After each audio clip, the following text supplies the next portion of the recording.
जगन्नाथ प्रसाद थाना गोछाबाड़ी गाँव में गत 8 मास है जल जोगाण उद्देश्यमूलक भाव बंद करथिबा अभियोग आनी महिला माने गाँ छक मुख्य रास्ता को अवरोध कर हांडी माठिया रास्ता रखी पानी पई प्रतिवाद जणाइछंती।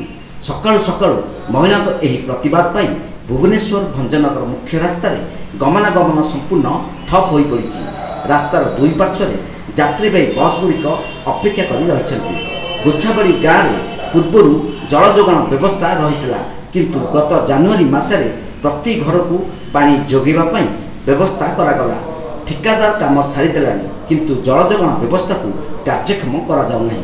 ए संपर्क में ब्लॉक और जिलापाल को मध्य अभियोग करा जायतिला तथापि केही कर्णपात करुनथिबा बेले ग्रामवासी पोखरी पानी को व्यवहार करि आसुथिले। प्रशासन देइतिबा महलत मध्य जल जोगाण होइनथिबारु तातिले महिला और हांडी माटिया धरी एभली रास्ता रोक करथिबा जणाइछन। पानी नागे 8 मास हैला हम हैरान हो कोन असुविधा कोन है असुविधा बेली आगे पानी आउथला से पाइप भांगी देले भांगी देकिर नुआ पाइप घर घर गिरी देले देला भितर आ पानी आउ नै कि किछि नै। आमे कलेक्टर ऑफिस की गलु आरआई ऑफिस की गलु तहसील ऑफिस की गलु से 7 दिन वायदा देइथिले। मु निजे कहिगिर आइली जे कलेक्टर ऑफिस रे आज्ञा जदि 5-6 दिन भितर हमर समाधान न करबा आ आमे आसिगिरी आंदोलन करिवु। ताके 4 मास हैला किछि कलेनी किछि जोर न कले आमे आंदोलन कलु। आ भंजनगर शिवशंकर प्रधान रिपोर्ट तीर्थक्षेत्र लाइव।